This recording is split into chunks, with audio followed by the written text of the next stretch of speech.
Greetings, my loyal subjects. My name is Amaya. I'm an archduchess, an author, and an artist. And today I have with me MarQuese. He's an author. He's written a number of really good books. But together we're going to be holding a wake for the wonderful Walt Disney Company, or the formerly wonderful Walt Disney Company. Yeah. So thank you for having me on, Amaya. Thank you for having me on. Okay. Since we are re-recording, if you want, I can just do the quick recap on actually what made Snow White, the original movie, such a tentpole masterpiece and what kind of impact it had on the culture, etc. Yeah, go for it. Okay. Snow White was the first ever, as far as I'm aware, animated feature-length film ever made.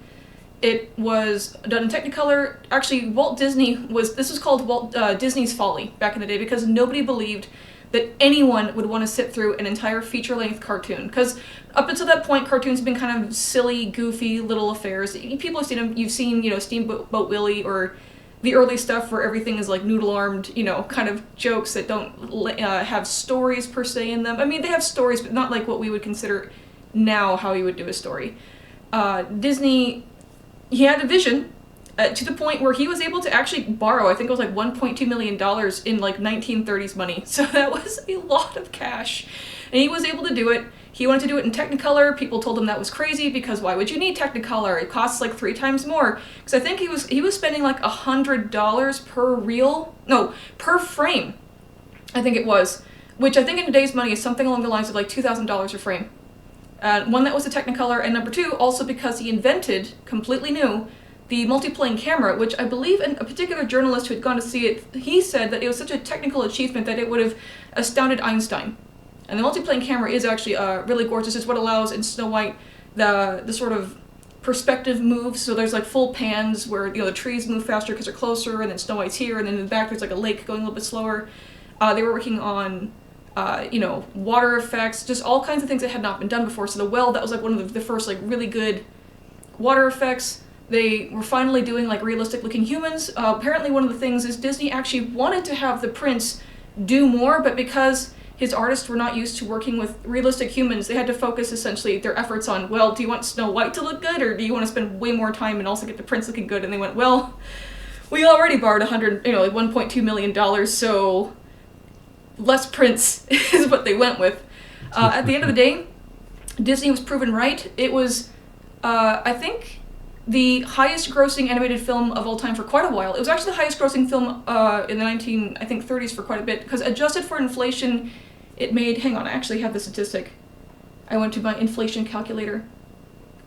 Because it made $8 million at the time, but in today's money, that would be about $174 million. So it was quite good as far as return on investment. Again, on much less. So it made like 7 times its original budget. That's what launched the Walt Disney Studio. It also created a lot of tropes that we kind of take for granted in the modern day, and you and I, MarQuese, we're going to be talking about some more of that as we go on. He was just, a complete pioneer, taking the biggest risk probably anyone had taken it up until that point, and it turned out he was right. And we got this great visionary, and it launched Disney, the company. Without this movie, there would be no Walt Disney. Not really. We'd have some shorts that no one would care about, because that one time with Mickey Mouse, like, spanking some hot dogs and stuff. Either you guys know what I'm talking about or you don't, but that was actually a joke that he had back in the 1930s in his cartoons, so... Anyway, that's kind of the sky-high overview about how important this film was. Disney actually ended up getting an honorary Oscar that was, like, a tall Oscar and then, like, 7 little bitty Oscars. I could try to throw a picture of that up somewhere, but yeah, he was proven right. Yeah, really right. So, you know, um, going back over all these facts again, I just had this thought that that's always the case with things that, well, I was going to say break ground, but I think achieve greatness are a is a better way to put it, right? So, for all of you viewers out there who may have not seen the film, or why are we talking about these old Disney movies? You know, you may even have the same opinion that the people before had. Like, aren't these just silly things for children? They are not great artistic masterpieces. They are, in much the same way people, my students now look at the literary classics and they kind of think, well, that was good for the time, but that's only because everything was bad back then. That's their Oh attitude, right? dear, yep. Um, yeah, yeah, right. But the reality is that all the hallmarks of achieving, be excelling is the right word, right? To become exceptional, to push beyond are there. So, he took a massive risk. Risk has to be Hmm. part of it, right? And it has to be risk because if the formula was established at that point, if this was known to work, someone else would have already done it, Hmm. and then it would not have had the impact that it had.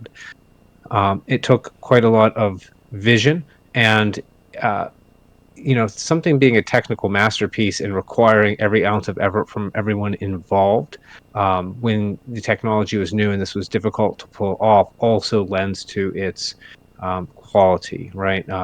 And I say that as someone who, this is a bit of a funny example, but I grew up a kid in the 90s, and I remember all the 90s and early 2000s, animation. And a lot of it was still hand drawn, even with Hmm. they're using some computer stuff, but for the most part you had to have a decent animating team, and the amount of amazing classics and quality that came out of that era, you cannot, or rather there, whoever's producing animation now is mostly failing to do because it's so easy, Hmm. because you don't need that quality of attention, and the ease of production means that you don't have to take a risk anymore, right? You're not Yeah. gambling your whole life on something. And so if you do a halfway job and fail, you don't, suffer the consequences. So I think all of the origins of Snow White, um, even if you've never seen the film, you didn't know anything about it, that alone says quite a lot about the quality. And then when we get into the actual symbolism in the story, because it's an extraordinarily symbolic story, Hmm. in the way that it's shown visually, uh, the depth will be proven out. Hmm. Yeah, and eventually, since we're going to be reviewing all of the Disney movies, we were going to stop at Wish since watch out world, here I are. That seemed like the logical, actual, final, honest to goodness death of Disney. I think because we both agreed that because we are currently at least addressing the original Snow White, the Snow White that started everything, it is actually probably going to be useful to also compare it to the upcoming catastrophe. I feel very confident saying that there's essentially no chance that this movie is going the remake is going to be good anything like the original. I don't see how, when the approach seems to be we need to fix it because it was wrong. I don't know that you can actually do a good remake or adaptation if that's your approach. No, they can't. It's the same. It's for the same reason that you don't get decent novels out of academia now. And no, no, really, because I was in graduate school not too many years ago, and the idea is let us critique that which was, again, because it's old and out of fashion, Hmm. and let us liberate, you know, uh, storytelling from its former constraints. That's the attitude. But the problem Right. with that is the motivation is to make oneself as a modern person equal to the great hero that came before you that you don't equal, Hmm. right? That's the fundamental motivation. And so, because that's what's at the heart of the motivation, it ends up um, bending itself toward destruction, Hmm. in one way or another. That's why all the sequels are so terrible, or not sequels, I should say remakes. They're all Yeah, the live action awful remakes. because Yep. yeah, And they're all spiritless husks. every subsequent attempt has been attempting to fix more of what was broken, and all of the fixes end up just making things worse because the thing wasn't broken initially. It's like saying, "Oh, I want to fix the Epic of Gilgamesh. It wasn't written good enough." Like, Yeah. okay, I mean, okay, but it's not going to work out. I don't know what to tell you.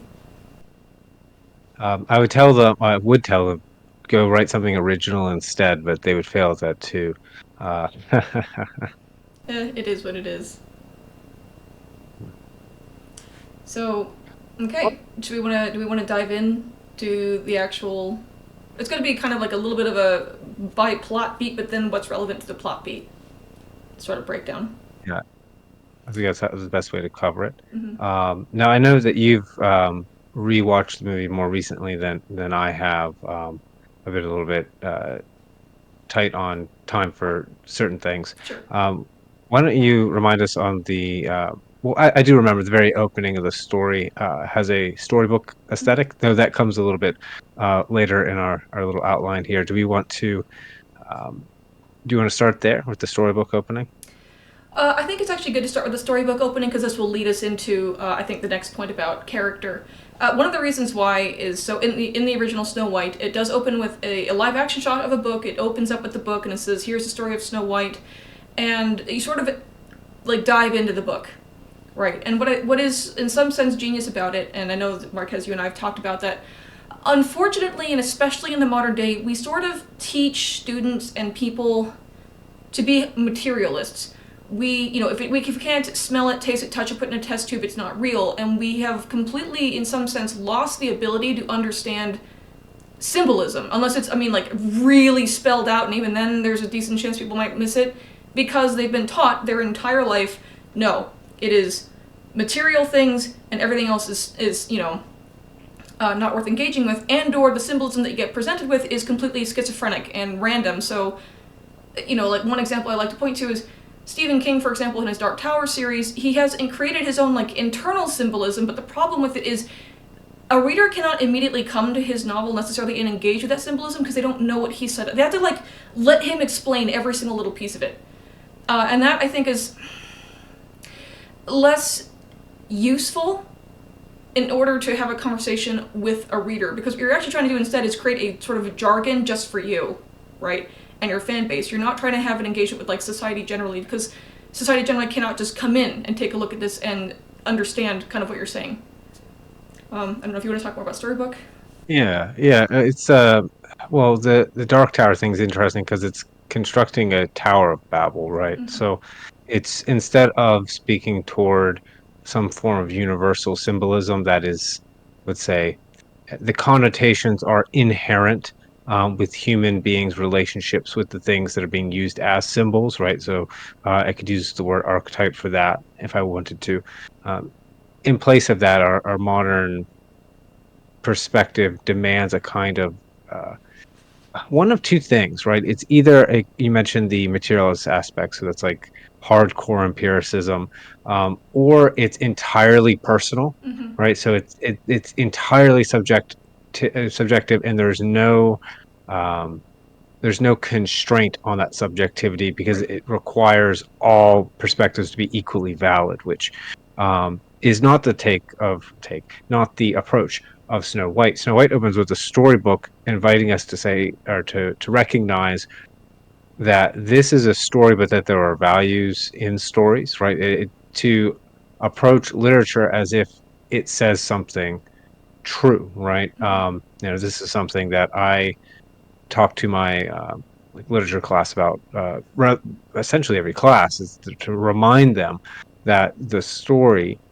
conveys a theme, which is something true about the world, or at least Mm-hmm. that's what the story is trying to do, right? It's making a case for something being true, and the authenticity of the story is essentially the same as the validity of its argument, if you want to take it that way. So the fact that unapologetically Disney opens with a storybook is speaks to a different time Mm-hmm. when you knew that when you read a child a story that you were imparting some type of, let's say, moral lessons and wisdom into that child, despite the fact that what you're reading is fiction. Mm-hmm.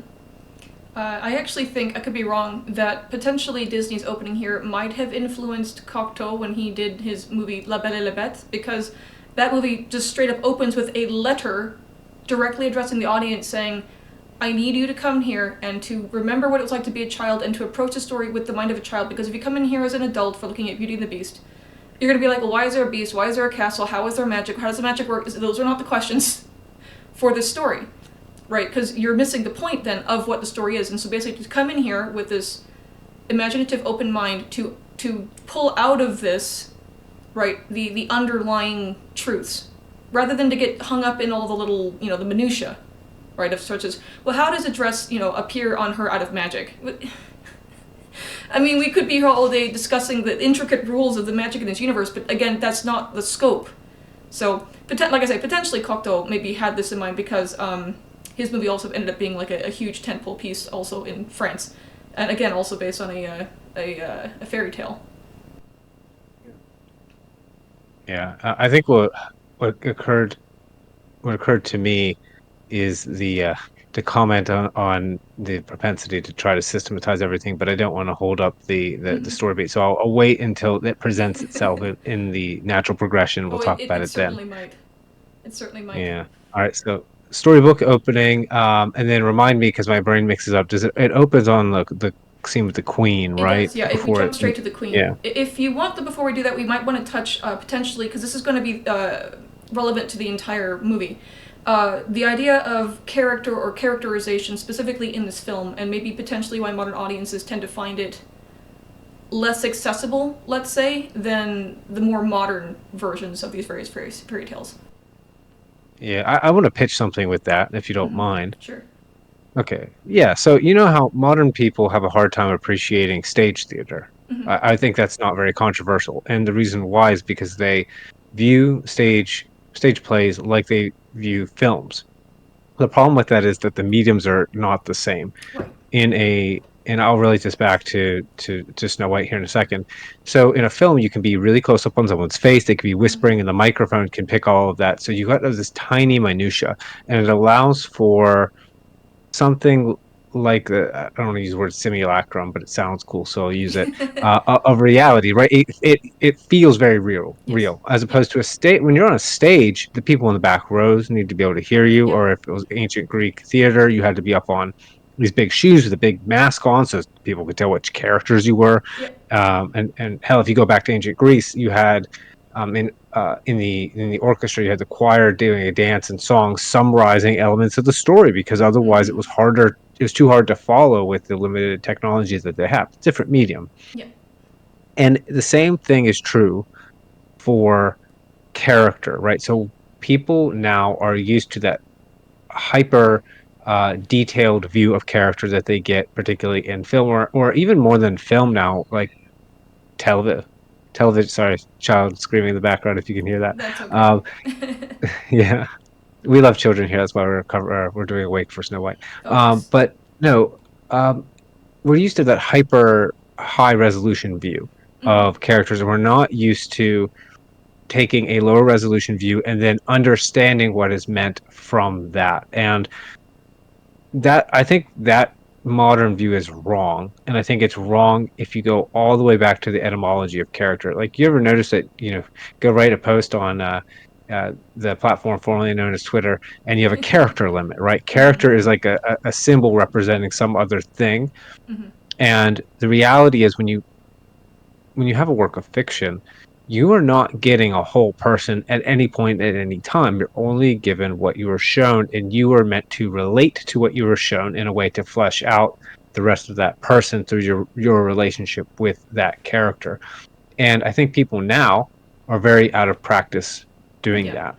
Yeah. And they require it to be spoon fed into them. And so if people feel the characters are not relatable in Snow White, it's actually I would argue it's because they're not very skilled at relating even to themselves or perhaps even other people.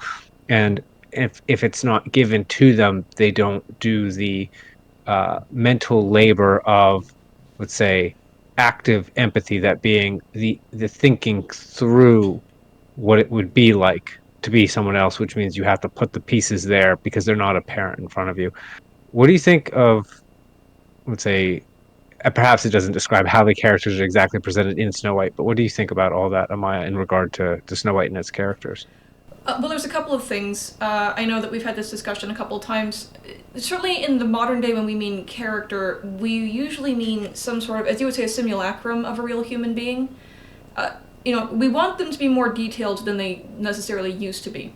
And one thing, actually, about certainly cinema in particular, I could be wrong, but I think Walt Disney might have been the one who did the push for character driven storytelling as opposed to plot driven.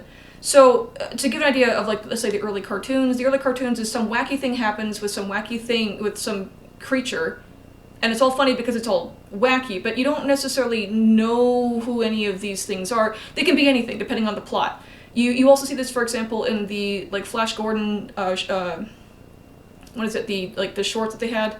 The serials? Where, you have a sense of character, but, like, Dale is really strong and courageous, and she's competent until we need for Flash to rescue her, and in which case, she gets the idiot ball, she fails, she falls on the stairs, and so he has to rescue her. Or Ming the Merciless is, like, the most, like, incredible evil genius you've ever seen until we need to defeat him, at which point he takes, he puts his brain in his pocket, and he gets defeated because the plot demanded it.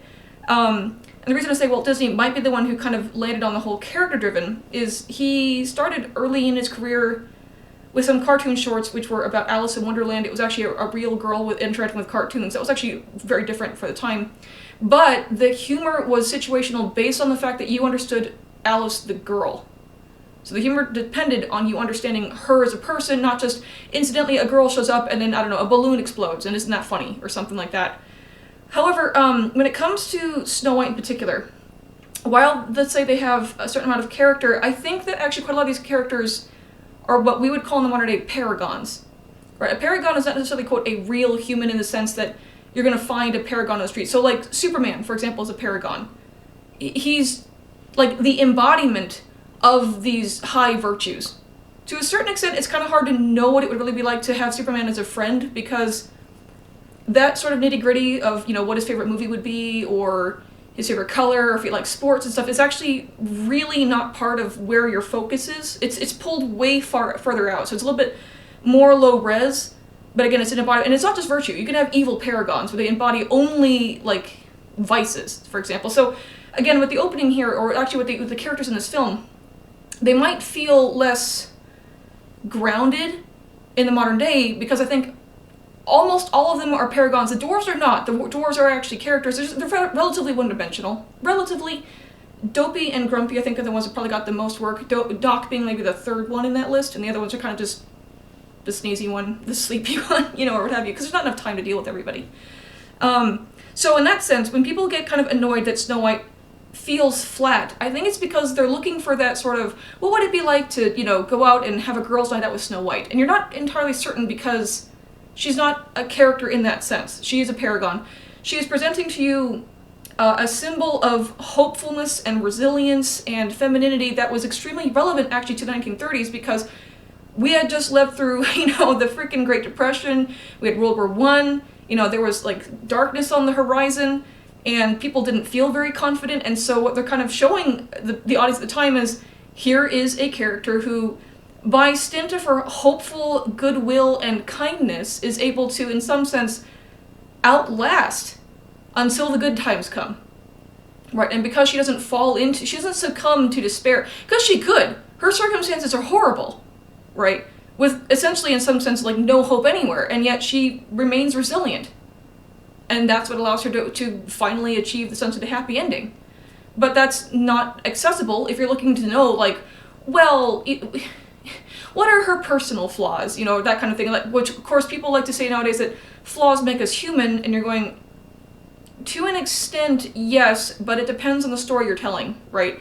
Like, when Tolkien has orcs and Sauron basically functionally as being, like, sort of flat evil, that's on purpose, right? Because he's not exploring the nature of evil or what causes evil. He's exploring heroism, right? So he needs something to kind of either be a reflection or, again, to allow the focus to be where you need it to be. And in this case, Snow White is sort of the embodiment, right, the paragon of the virtues that we're showing, and also, by the way, highly feminine virtues, which, of course, these days, feminists don't like. They only really like fetishized masculine, and I don't want to say virtues, but let's say masculine traits, right? They want complete power, which, again, real men in real life don't really have, but in their minds it seems like they have this idea that men do, right? And various things. So again, that's why, again, a modern audience, especially if they're very used to that sort of view of femininity, would look at Snow White and go, ew, she's, like, disgusting and weak, which is actually quite horrifying when you think about it. But anyway, so that's kind of what I wanted to cover as far as a character, and then of course, yes, we actually do open with the Evil Queen and not with Snow White. with the evil queen going to the mirror. So I don't know if you want to. Yeah, so the queen goes to the mirror, and she performs an invocation to look into the mirror and summon the face and ask it the famous question. Now, the I don't know if any of it will be stuck in here, but the fact that this is a re-recording is important because it actually helped because I got to look up the Air and Darkness quote. So the very first time I heard that, and I thought that's important. That's not random.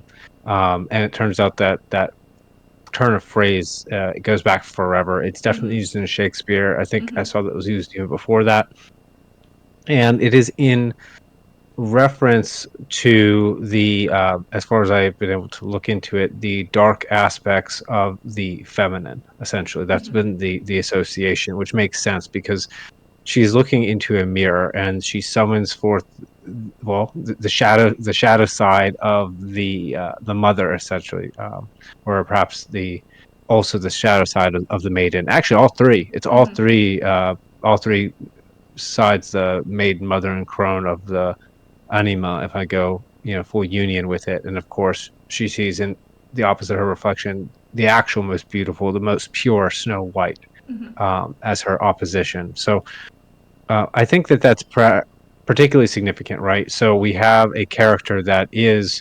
really half a person, right? And she is half a person in all its you could think of. I was going to say evil manifestations, though. I think that does not do justice to the character, right? Because it's not simply that it's evil; it's a failure of um, maturation, essentially, and a Mm-hmm. failure of integration at every level. So I know the fairy tale for Snow White goes a little bit differently, and you can kind of fill in the gaps. But in the context of the film, Snow White is apparently the some type of proper inheritor of the throne. It's not exactly made clear, but she has been put down as a scullery maid, Mm-hmm. right? So she is not supposed to be a scullery maid. She's being put there by the queen.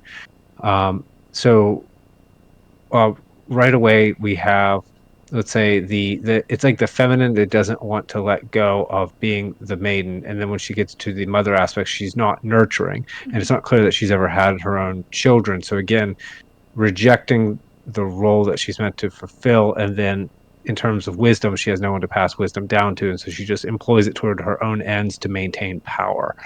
um, so there's actually a lot of complexity there despite the flatness of the evil queen's character. You just have to, to look underneath Mm-hmm. each aspect of that, let's say, failed and yeah, I guess I could call it just a failed integration of different aspects of the feminine psyche. Um, did you have anything to add or expound upon with the queen looking into the mirror and seeing Snow White? Well, there's a couple of things. I mean, I know you have in folklore to a certain extent mirrors always lie, and mirrors always tell the truth. And the reason that mirrors always lie is they don't actually show you reality, they show you reality backwards. When you look at your own reflection, it's technically your face, but the other way around. At the same time, the reason that quote they always tell the truth is because when you look into a mirror, that is in some sense still your face, with all of the flaws, the warts, whatever you have.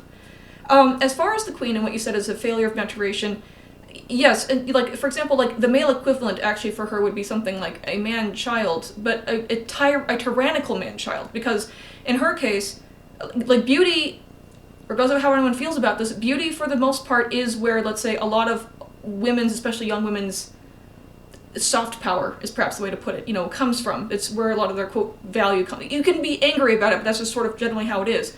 So in the queen's case, she wants to hold on to that, kind of to the exclusion of everything else. She doesn't even seem to be that interested in the kingdom itself. She really only seems to be interested in the mirror and what's going on there. We don't see her interacting with almost anybody. There's no servants in the castle as far as we can tell. There's Snow White and the huntsman, and that's it? Right? The castle's actually a derelict ruin. I don't think you see any part of the castle that's in good condition, right? Because it looks like it's completely collapsed down to this myopic view of I have to be the most beautiful. I cannot not be the most beautiful. If I am not the most beautiful, my entire life falls apart. Which is, of course, why when the mirror tells her, well, actually, Snow White, she loses her mind. um, and in some sense, she shouldn't lose her mind because, again, being the second most beautiful woman in the entire world is still pretty good, I would say. But it's not good enough for her. And that shows actually a very shriveled ego because it requires constant validation. I mean, because I think in the fairy tale, she goes every day to the mirror. Every day, am I the most beautiful? Am I the most beautiful? Am I the most beautiful? And only someone who feels deeply unconfident would need that kind of validation constantly. So that's the other, I guess you could say, aspect of this. I don't know if we're ready to kind of move on to Snow White at this point if we want to still talk about. No, no, let's go on because she looks. Look at her notes here. She looks into the well. Yes, so she's also Um, saying a reflection, but yeah, she's not asking the reflection to tell me about me. What she's actually wishing for is a relationship, right? That's why I'm wishing for the one I love. You know, she doesn't have anyone to love actually, but she's wishing that there could be somebody and that this person would show up. The queen, I don't think, would ever wish for another human being, right? And to be in a relationship with somebody else. She wants herself and no one else, except maybe perhaps to how much she can use them. So yes, but I did think it was interesting because Snow White's also being reflected in water, you know, in nature, outside, with sunlight, with birds all around. You know, she exists in, let's say, a healthier way. And her speaking in some sense to herself is not the selfish navel gazing that the queen does. no, 'cause she's calling up out of herself that very spirit that would allow her to mature to be what the queen rejects, right? So, Mm-hmm. from a union perspective, this is all like union archetypes everywhere. So she looks into water. That's like looking into your unconscious, right? And it's a well, so it's not just water; it's underground water. Mm-hmm. So like we just stack the archetypal feminine, like the mother archetypes, on top of each other Yeah. there, literally. Yeah. Um, Yeah, because and I then think she in the calls Chinese it would upon. be the same for the I Ching, right? You have earth and water both being like the feminine as well. Yes, right. And then she calls for a man, right? So she can get into a relationship, and then that's going to result in her being a mother, right? Which is, again, calling up out of her because she is the maiden. Like she's not the queen. The queen's Mm-hmm. older.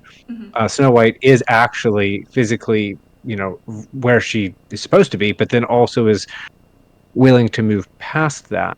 Mm-hmm. Um, and then, of course, what's miraculous about it is that when you call out to uh, you call it to your unconscious for the potential that's in you to come up out, it turns out in the case of the Snow White film, it just shows up right Yep. at your doorstep right when you Yeah. ask, Yeah. right? Like The prince is just riding around and goes, I hear a voice, I should go check it out.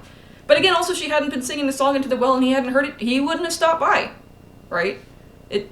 yes, knock and the door will be opened, right? So that's Mm-hmm.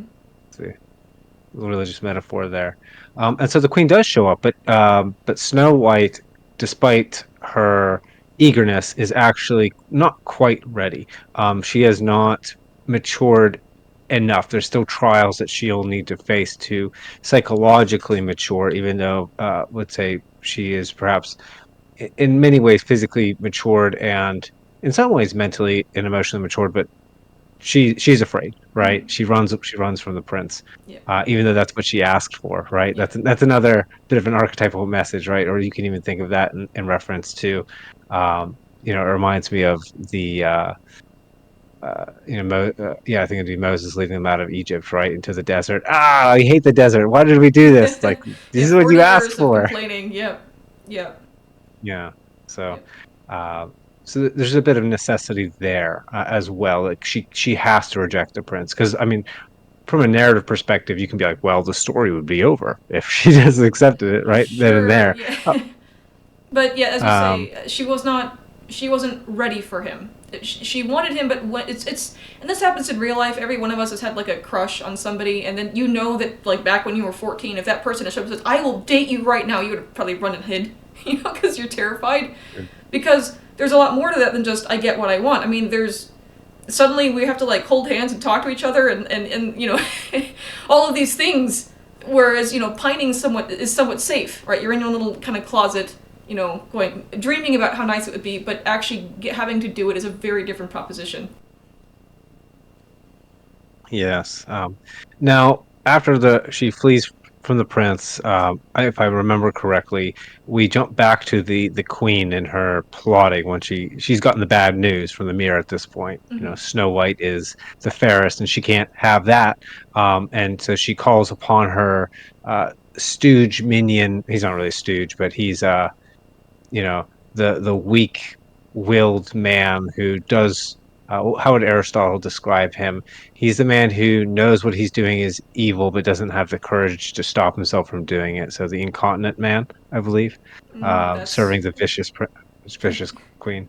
yeah, it's certainly a Yeah. way of, and it is interesting potentially as far as the masculine archetypes that you see in Snow White. Um, Obviously, we don't have her father. Even in the story, her father exists, but we lose him almost instantly. Right? It's understood that she must have had a father, but and he must have married the queen, but he's clearly just dead. So we have, as far as like the masculine figures, you have the prince, you have the huntsman, you have the dwarves, and of, let's say, except for the prince, who is like the one for her, the proper masculine for her, you have the huntsman, who is, as you say, a relatively weak-willed. I think in the previous version you said kind of like henpecked husband who just kind of whatever you want, dear. Even if, like used to say Hansel and Gretel, the wife says, we have to kill the children, and he goes, okay, sweetheart. As opposed to, are you, what? No, we don't need to kill the children. That kind of thing. But he in both cases, they, all right, well, yeah, I guess the kids have to go die and lead them into the woods. And then, of course, in the case of the dwarves kind of encompass every possible masculine except the husband. They are, in some sense, the children, they're the uncles, they're the brothers, they're the cousins, they're the grandparent, but they're not the husband.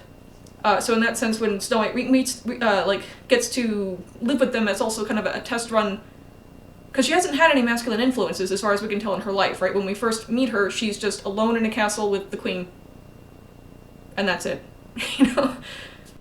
Yeah, yeah. The dwarves are. I won't ramble on about them, but there's a lot I want to say about them being disintegrated elements of emotion and psyche. Oh, we'll But get to certainly them. they're not integrated like the prince, right? Hmm. Now the huntsman, he is sent with, well, he's given a box. I believe when we talked about this the last time, I had no idea why the box was an element of the story, and I think you said it wasn't part of the original Not fairy in tale. the It's not original mentioned. fairy tale. No, because in the original fairy tale, depending on the version that you have, the queen asked for the huntsman to bring back either Snow White's heart, her liver, and her lungs, I think, or her tongue. I think are the different versions that I've read. Specifically, though, to eat those organs when he brings them back, and she does in every version. And it depends. I think it's usually the organs of either a boar or a pig. Certainly in the Disney film, it's a pig. I believe in the older version, it's a boar. And I don't know if you want to talk a little bit about the whole eating in this case, or again, eating your enemy, or even eating accidentally something which you were not trying to, in order to, in some sense, make that your own.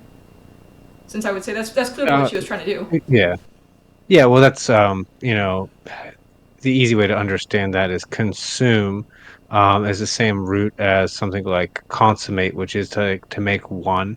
So the idea that you're going to eat something is that you're bringing it into yourself, right? In the same way that if you consummate a marriage, you become one flesh, which is to bring yourself into kind of a spiritual union, right? To remove separation. So the eating of the heart. If I can eat Snow White's heart, then I take her beauty and purity into myself. Mm-hmm. That the queen must feel that she's lacking. Um, you know, Now I do want to talk just very shortly about the box. Now, the superficial view might be like we don't want to show or have a reason to show an actual heart on the Like an screen actual because it's a movie flay, for yeah. children. But I think there's more to it because um, C.S. Lewis does something similar in The Magician's Nephew, right? Where he has there's this dust contained in a particular vessel, and I think there's something to the idea that this is sort of like the alkahest, I think. So in alchemy, there's an idea that the alkahest, it's a substance that reduces everything based down to its base elements. So the only way to contain it is to have something that's elementally pure, right? So you need something perfectly pure, and to hold it. And so if there's some connotative relationship between these things, I would think like the purity of Snow White's heart to be contained needs to be contained in some type of proper vessel so it can be transported. And why the box? Well, Yoon would if Yoon would start to pick around with numerology as roll your eyes at that as you will, but the idea of something that is cube shaped or essentially made up of squares, which is four sided. He always relates that to something that is, would say, essentially three, right? So, um, when you've got something that is down to the number three, it typically represents like the shadow. The shadow, you can think of it this way. I have a triangle. Again, my hands will focus on screen. I have another triangle going on the bottom. I stick them together. That makes a square. The shadow is the image cast off of you, right? In the same way that essentially the whole of a person is like that triangle plus the shadow, which is the second triangle down, which is why you end up with this weird multiple of four. Throw away the validity of that, but if you will. But I think there is something to the fact that it needs to be brought in some type of um, proper vessel. Like that, the heart, a pure something of pure substance needs to be in a vessel of some type of equal purity, which kind of suggests that if the queen did get the heart, that it would not go according to her desires, right? Which we know it wouldn't. She cannot bring pureness into herself. Um, and maybe that'll pop up somewhere. Here's my hope for the viewers that well, because I haven't thought it all the way through, that shows up somewhere during the course of our conversation. The idea that if she had succeeded, would this have led to her own destruction anyway? Which it very well may have, but we'll see. Anyway, she sends the huntsman after Snow White. What happens next? She actually sends Snow White to pick flowers, and the huntsman is to take her picking flowers and to kill her while she's doing this, which is, of course, simultaneously a very feminine activity, but it's also, in some sense, a relatively childish activity, right? I mean, Snow White, I think, canonically in the film is like 14. In the original fairy tale, she was 9. My suspicion about why she was so young in the original fairy tale is that was the age you were telling the story to the little girls, because Snow White, in a large part, is a story about sort of becoming a woman, in large part, as opposed to like Jack and the Beanstalk, which is maybe the story about becoming a man or maturing into an adult. So the queen is sending her to intentionally perform essentially a childish activity. I mean, she enjoys it too because she's in that sort of threshold age, right, where childhood is right there, but adulthood's right here, and I'm right in the middle. And the huntsman is going to kill her, and really, honestly, because he sees how pure and innocent she is, he finally just he can't force himself. Like, he clearly kind of wants to force himself, but he can't do it. And that's why he tells her to run away. Like, he's not gonna show her how to live, he's not gonna escort her somewhere safe, he just, like, flee, into the woods by yourself, child who's never been outside ever in your whole life. So, you could argue that was the best he could do, based on the amount of fear that he had, but at the same time, it's in some sense, the least that was possible for him to do for her, but Yeah, it's you know, there's a couple thoughts I have on it, right? Because that one thought that comes to mind is, okay, you send her out to murder her while she's picking flowers, and this is about to initiate the awakening that she'll have, her own path to maturity, right? To get us to the end of the story. I think that the picking of flowers is kind of an obvious mm-hmm. metaphor. It's like allegorical, like, what does it mean to deflower, right? And so, um, and so this, he shows mercy on her and casts her out into the woods. Again, that shows his weakness. It's kind of like an ineffectual father, right? So Mm-hmm. if you've got a dad who's around, but he doesn't give you any guidance, you end up in the dark in the woods as a young woman, and then making all sorts of terrible mistakes. You are vulnerable to all sorts of predatory males who are going to be manipulative and evil, and that's essentially, if you want to know why, viewers, why we're in a society where it seems like psychopaths are overwhelmingly rewarded, even when they're not competent. That's why, right? We're also in an era of fatherlessness, and I think that's something Snow White is showing us here. Um, though the truth is that nature for her is not all that nefarious, partly because of her readiness to mature into that role. So, um, you know, what is it next? We move into this scene where she The believes she sees Yeah, the danger flight through the everywhere, right? woods. Yeah, which Disney did a very good job at. He actually it was kind of funny. He was telling his animators there's a scene where she kind of like falls backwards onto like some vines or like some cobwebs, and then falls, and she falls quite a distance. And Walt Disney had told him like how many seconds, and then one of the animators said, "Wouldn't that kill her?" Because in real life you can't fall like 80 feet onto your head even if you're into water, I mean, without dying. And Walt Disney's like, it's fine. It's a cartoon, she'll be okay. So they just went with it. But it is kind of interesting to just get that idea. But yeah, the flight through the woods. I don't know if you want to start with that one or. Yeah, sure, right. So, now going into the woods, into nature, again, coming at it from a kind of psychological lens, it's like exploring the unknown and overturning parts of yourself that you weren't ready for, right? So we could think of that in terms of there's parts of herself she wasn't ready for because she got what she wanted, the prince, and then that scared her half to death. Mm-hmm. So we see her being frightened to death, seeing things that aren't there. So that's projection. Like that's literally projection, right? So I see monsters in the natural world that aren't actually out to hurt me, and that causes me, in a sense, to hurt myself and to lose myself. Um, and so for quite a while, she does this. However, over time, the exploration and the frightful episode um, results in, when morning comes, her able to see things for what they really are, and makes her much more willing to embrace them, right? And then we get the archetype of the Disney princess essentially here, where Yes, you pretty can much sing invented. and summon the birds, Yep. right? Yep. So, Yeah, no, she's and what is it, the Ur example of the Disney princess, because this was Disney starting on that formula. He perfected it, I think, finally in Sleeping Beauty, which almost bankrupted the company, and we will talk about it later, but not right this second. Um, but yeah, so even in the original fairy tale, it is said, I think it's phrased something like, the animals and the birds, they did not mind her. Like, she was running, terrified, that no plant harmed her, even though she essentially saw these phantasms and everything else. And I know in the last time we had talked about it, we had discussed, like, there's a possibility that what we're seeing here, to a certain extent, is perhaps the feminine version of The Land and the King are one. That perhaps the forest is in some sense frightening as long as she's frightened of it, but then when she has a second to calm down, the forest calms down. Or perhaps the forest was initially scary because the queen, of course, is evil tyrant, but she is the rightful ruler, and of course her purity and her kindness perhaps, either elicits that or draws that out of there.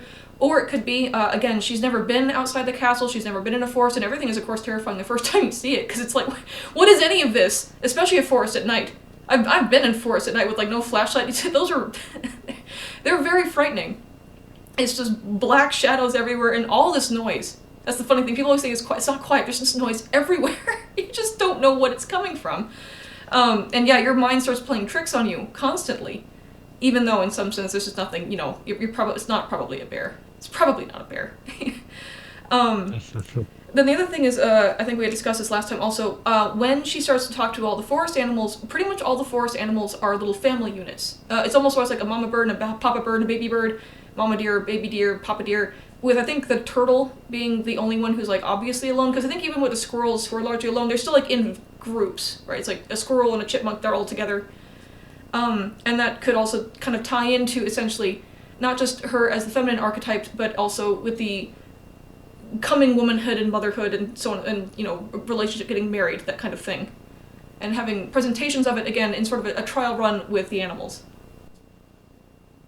yeah, absolutely, right. Because we start to see this throughout the whole, or the rest. It's been part of the film, and it's still here. Mm-hmm. That it is the culmination of it's a family integrated family relationship. I mean, you can argue that's the case with the dwarves because she adds a lot of the missing elements that the dwarves don't have of a proper family unit, right? Mm-hmm. Um, and so the animals in their little family units come to her aid because that's what happens when it's a dawn rises. So that's consciousness falling upon the thing that was previously unconscious. You accept it, and then it comes to help you. Mm-hmm. Actually, it turns out that that's one of your strengths. It wasn't one of your weaknesses. You know that. she'd been kept away from nature, and now that she's been exposed to it, it's kind of like I mean, really, it's like a magic power because like she cleans that messy house using, essentially speak with animal, Yeah, right? We using have like a chipmunks and D&D yeah. reference. Yeah. Yep. Um, And but I then guess that moves us further along, right? yeah. Totally, she gets to the dwarf's house. Yeah, they're a nice little cottage, which would be a lot nicer if only they would. If only it wasn't the most bachelor pad maybe we've ever seen. Yeah, I guess that gets us to the disintegrated um, element of the dwarves, right? So, Mhm. I really like the dwarves. What's interesting is they're never called dwarves in Right. the film. Mhm. And remind me, you might have told me, are they called dwarves in the story? In the original fairy tale, yes, although I believe that the term for like the German would have been referring to little like magical creatures. It would not have been human dwarfs because you get sometimes human dwarfs in stories, and you get sometimes little magical elfmen, and I believe that these were the little magical elfmen.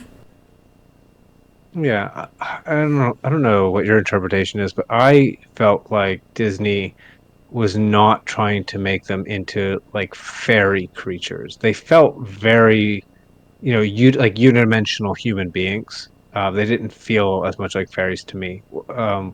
Before I ramble on about that, what do you think? I think actually, as far as them being fae, they are sort of the more modern at the time fairy, in the sense that, for example, the kind of fairy that like Tinkerbell is. Like Tinkerbell can only have like one emotion in her entire body at the same time. She's in that sense relatively one-dimensional because her only motivation functionally is she loves Peter, and then everything that she does is sort of motivated by that single motivation. There's kind of nothing else to her. Because if you look at sort of the, I guess in some sense, devolution of fairies, let's say from like the Celts to the modern day, like originally they were gods, right? Then we had the advent of Christianity. Then they became essentially some form of not a fallen angel in the sense of like Lucifer and his angels, but the I think the mythology at the time was that these were angels that didn't take a side in the war between Lucifer and heaven, and they just kind of sat around. And as a result, when Lucifer was like sucked out and sent to hell, they kind of fell out and kind of flopped on the earth and went, oh, I guess we're here now. Um, and the fairies, they form a really interesting role, generally speaking, in storytelling, especially after they become gods. And as we sort of do this continual devolution until they eventually become tiny little winged creatures, because for a long time they're still human-sized and they're very powerful. They serve as sort of orange and blue morality judges, where they're in some sense they're agents of karma.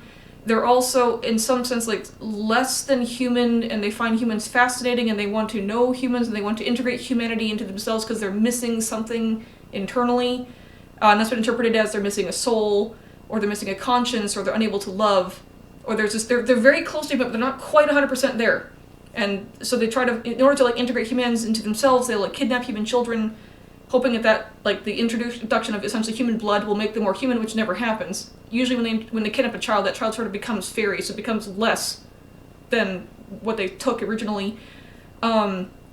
Any attempts that they've tried with humans to like breed in human traits doesn't seem to ever stick with them. And it's actually not part of, I guess, the overall mythology that they have been kind of just slowly devolving, to the point now where they kind of almost can't be taken seriously. It's just a bunch of little Tinkerbell flittering around, little goofy, pixie dust creatures that are silly, relatively harmless, that kind of thing. So I could put the dwarves easily on somewhere in that devolution, like before Tinkerbell, but obviously after, let's say, the, Queen Mab or Titania or any of the other, sort of older versions. And in that, because they exist, they are in some sense magical. I mean, they live in this little cottage in the wood. They don't, I don't know where their food comes from. They don't farm. They don't buy it from anybody. I mean, they must have it, right? That's part of the whole magical part of it. And also with their mining, and this we'll get more into this, they mine a lot of gems for no reason, but they're very good at it. And of course, autochthonous spirits, certainly I think, dwarves or even like traditional kobolds and everything like that, are very good at mining. That's like their whole thing, because they're essentially earth spirits. That's like their entire thing. And quite a lot of these creatures you'd actually listen for if you were a miner. You try to see if you can hear, oh, is that the knocking of a, one of these underground spirits, and that'll tell me maybe if there's a danger up ahead, or maybe there's a treasure up ahead or something like that.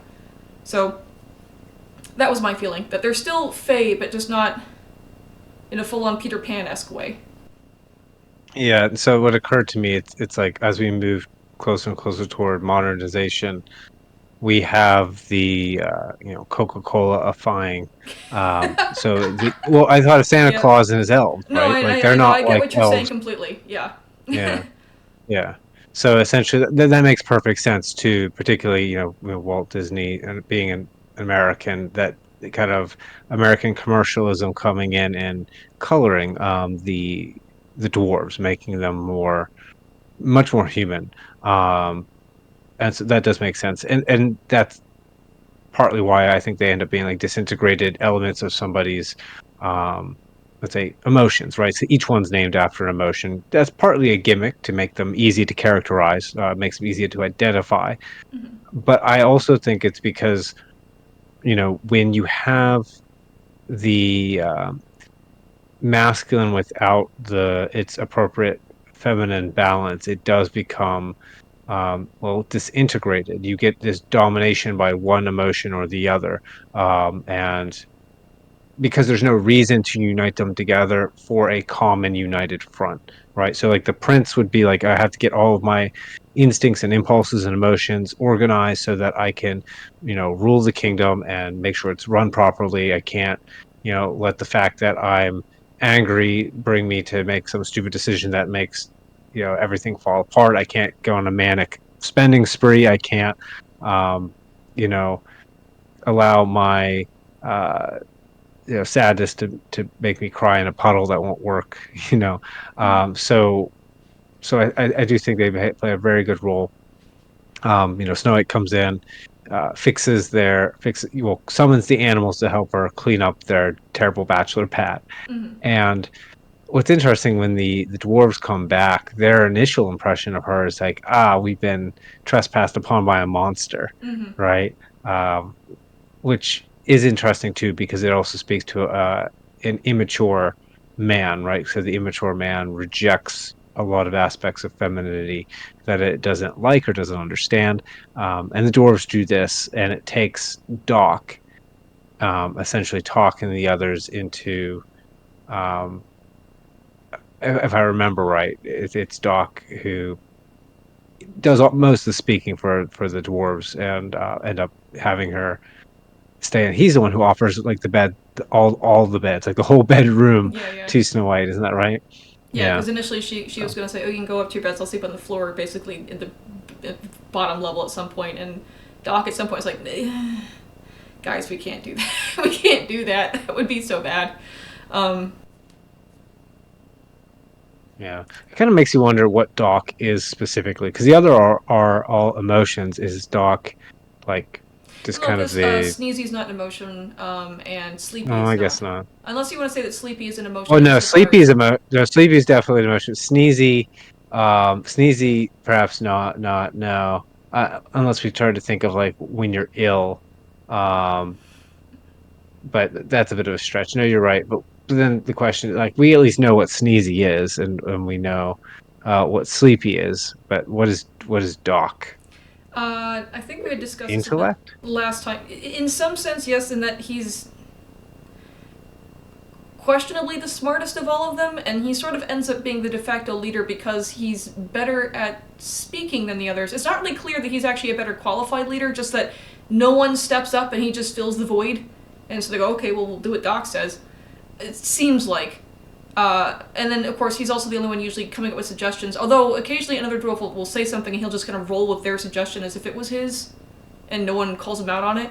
So if you want to look at it like a bunch of lost children, I guess he's just the one that sort of accidentally ended up being the leader, who knows more than the others. Like, maybe he's 12 and the other ones are, 9 or something.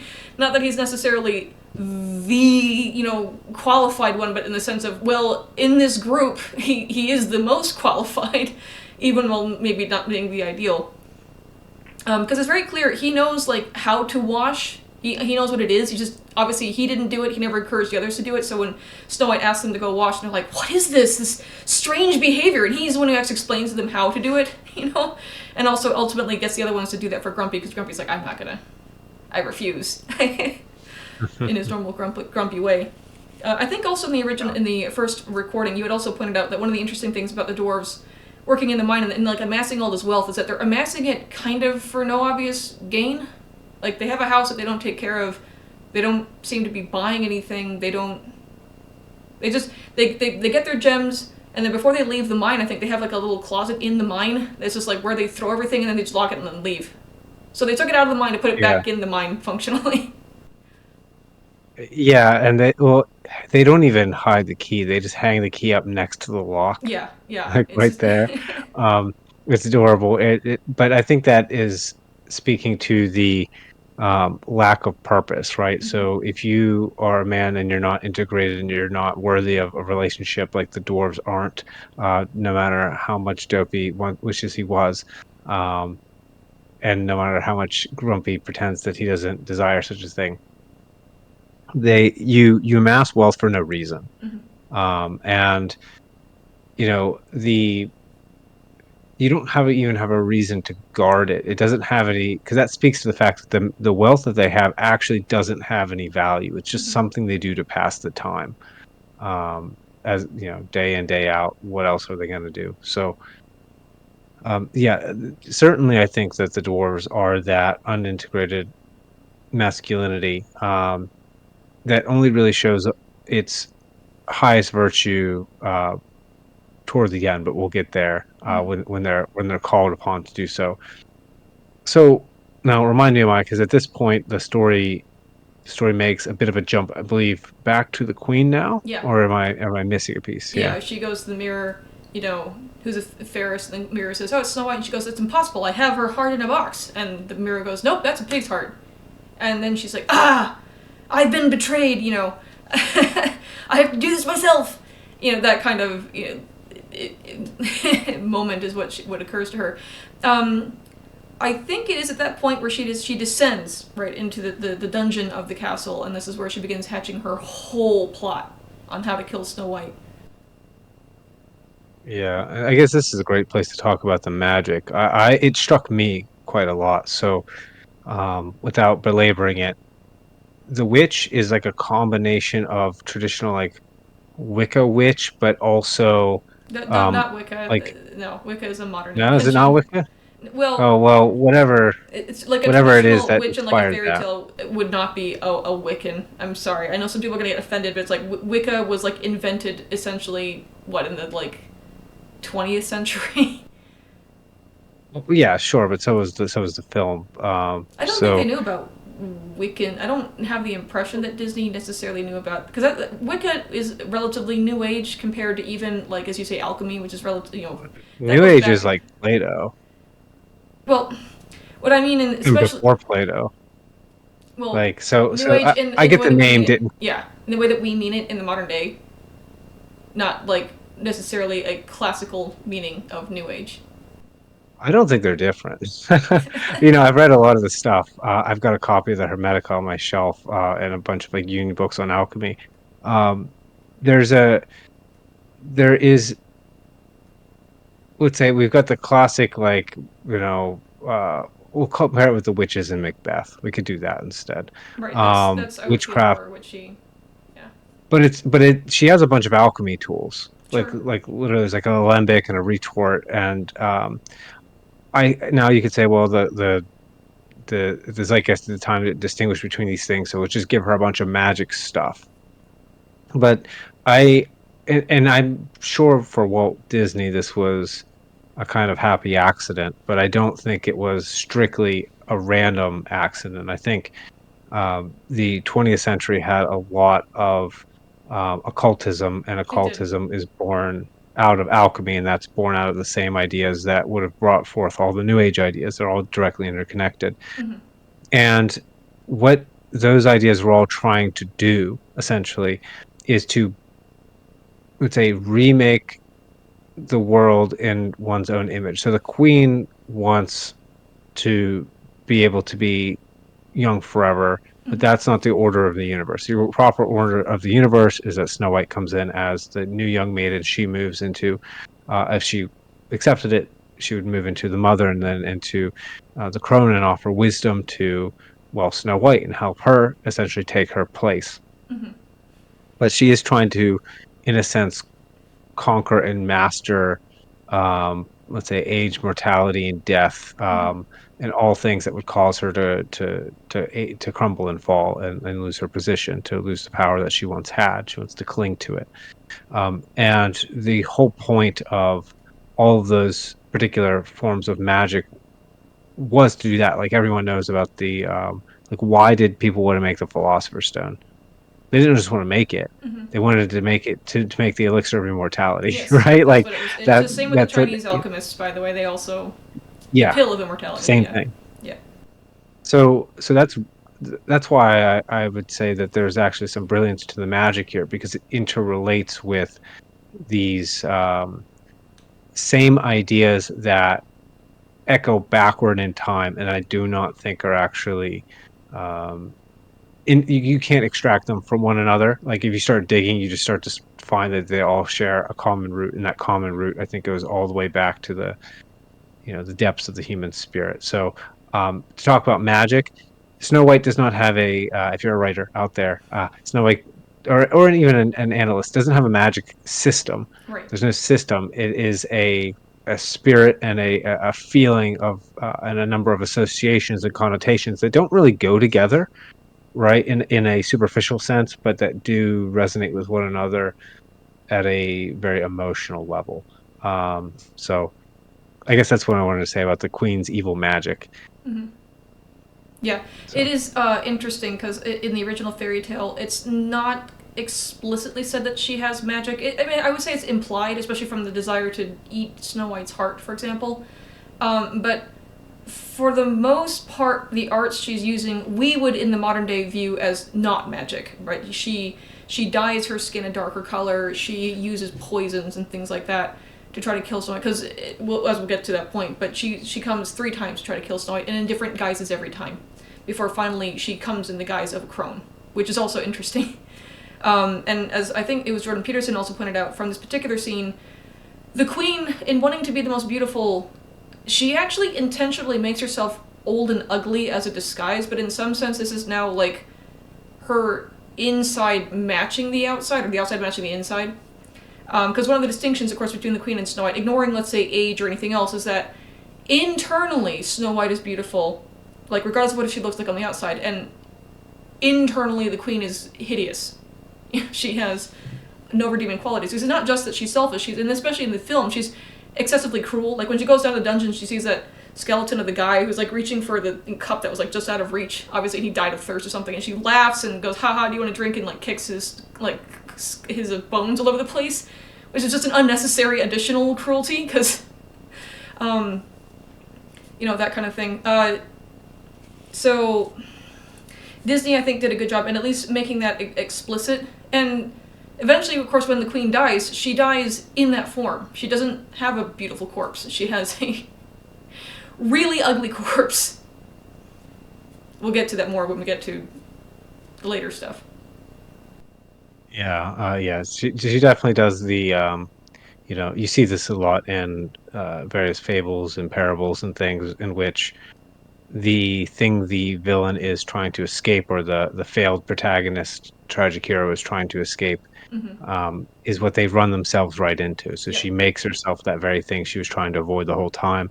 Yep. Um, Well, and it's also, a oh, go ahead. I was just thinking because also if you compare it, everywhere Snow White goes, she brings light and life and cleanness and purity and happiness. Like the dwarves are actually, even though initially they're very scared of her, at some point you see that they're having a dance party. They're playing music together. They're all having a grand time. Even Grumpy eventually becomes happier.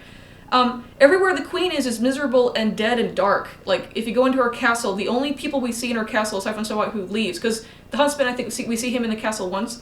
The only person we see in the castle is the dead guy in the dungeon. There's no one else there. There's cobwebs everywhere. The castle's in disrepair. There's, hardly any light. It's this cold, dead, crumbling ruin. Like, just as a complete comparison between what essentially the two female characters bring or inhabit. Yeah, one brings darkness, the other brings light and life. Now, 'cause my immediate thought is, because I don't want to miss something, with the queen down in her dark, hideous dungeon in cauldron of poison. Um, she poisons the apple. Mm-hmm. Um, is there another? Is there anything I'm missing there other than the fact that this is an apple? Um, Well, and in the film, I believe, as opposed to the fairy tale, in the film, because it's a magic poison instead of just poison, it's a spell that that would cause Snow White to fall into a sleeping death, i.e., not true death, but a sleep-like death. And then the queen is actually thrilled with that as an idea because then she'll be buried alive. And then the queen also laughs at the idea that the antidote for this is true love's kiss, because she goes, "Oh, what a silly fairy tale idea! True love's kiss, whatever. There is no such thing, therefore Snow White will be dead," which also tells you a lot about the queen's internal psychology. She doesn't even believe that that's possible, that there could be true love. Therefore, she has no problem doing this, kind of elaborate spell when it would just be easier to just, take some arsenic, for example, just inject it into, because that'll do it. Like, Snow White will be dead. But she goes through this elaborate method where, obviously, as it turns out, it is totally possible for true love to undo this spell. Oops. And ruin her entire plan. yeah, I guess that makes it not explicit, but it makes it very obvious that this is a symbol, right? Mm-hmm. So, the apple, like, it's enchanted rather than strictly speaking poisoned, um, because we, let's say, we're trying to show that what the queen is doing in relationship to us is not one for one literal poisoning, right? Mm-hmm. And then the question is, well, what is she really doing to Snow White that in a metaphorical sense could feed back into what a bitter woman would do to a young woman to guarantee that that young woman is never able to succeed in having that relationship that she's after, because that's what the queen's doing, right? That's why Yes. she's putting her to sleep forever. To be Well, buried I alive think, and forgotten. Yeah. It's yeah. she's Cask of Amontillatoing Snow White at that point, not just stabbing her to death. Yeah. Now you tell me what you think. This I think the choice of the apple is deliberate because that's Mm-hmm. often associated with like the tree of the knowledge of good and evil. Why that tree? I think because when you are made aware of some of the aspects of life that you weren't previously, it can disenchant you. And so it seems to me, if this was like a real woman, a real bitter woman, what she's doing here is she's taking something that um, is essentially like a piece of knowledge, and she's twisting it in such a way to deliver truth as a poison. And she's doing this so that it, let's say, you can say disenchants or disillusion, maybe not disillusions, that's the wrong word, drives Snow White to stop the progression of her own maturity, and put her into an essentially unconscious state. If I made an equivalent for this, it might be an older woman goes to a younger woman and she convinces that younger woman that if she possibly gets into a relationship with a man, she'll be in a terrible dependent situation in Mm-hmm. which she won't have direction of her life. So really, she should not do that, and instead should, you know, uh, spend all her time watching Netflix and drinking wine or something. Mm-hmm. Um, so I think that's kind of the idea of the apple being so specifically enchanted, and also having those, um, let's say, uh, I guess I can call them a connotation. There's some type of allegorical nature between that, I think, Mm-hmm. and apples and consciousness and awareness. At least I can't help but draw that In the West, I would say association. probably. I have to assume other societies that maybe didn't have a Christian background or Judeo-Christian background probably wouldn't. At least I don't recall coming across it anywhere. Although you do find fruits in some sense like that. I mean, like you have peaches, for example, and it looks like China, and to a certain extent in Japan, probably because of the peaches of immortality that they have kind of a conception of. And I think the Norse actually had, it was like golden apples of immortality. So there is something that maybe exists across cultures. Now my suspicion as far as why, because again the apple also comes from the fairy tale. What Disney left out were other aspects. And I don't know if we want to get into this as far as when Snow White gets poisoned, because the two attempts that Disney leaves out are kind of interesting. In the original fairy tale, the queen first comes, I think she's disguised as a peddler woman with her skin dyed dark, which again, who's the fairest of them all, that's an interesting, what you've done to yourself kind of thing. But she shows up with a magic corset, which she puts on Snow White. It's like, it's going to make you beautiful, puts it on Snow White, laces it too tightly, and then of course Snow White passes out because she can't breathe. And it's a magic corset that she can't untie herself. So the dwarves come back and they find her unconscious on the floor, and they cut open the corset and she's, fine. And the next day the queen comes in, I forget, some other disguise, and this time she has a magic comb. And again, and the comb is poisoned, so as she's putting it in Snow White's hair, it pricks her scalp. She gets poisoned, she passes out on the floor, queen leaves. Dwarves come back, they find her with the comb, they take the comb out and she's fine. And of course, in those two examples, those are actually attempts at external beautification, right? The corset and the comb are to make yourself outwardly more attractive. The apple, of course, the third one, the one that works, is not. This is, again, one that you consume. That's why I was wanting to get back to the whole eating thing. That you integrate into yourself. Now, in the original fairy tale, the apple is regular poison, but it's actually only poisoned on the outside. The inside is pure. This is kind of ironic, because it's like the actual opposite of the queen, where the inside is beautiful and the outside is deadly. But the reason the queen does this, and this is where she shows up as a crone, as the old woman. She shows up to Snow White, and Snow White, of course, is very concerned, because 2 people have tried to kill her in the last 2 days, and she's like, I don't know if I want to... I don't know about you. And the queen goes, no, it's totally fine. Here, I'll eat some apple, and you'll eat some apple. And so she cuts open the apple, and she, of course, eats the inside.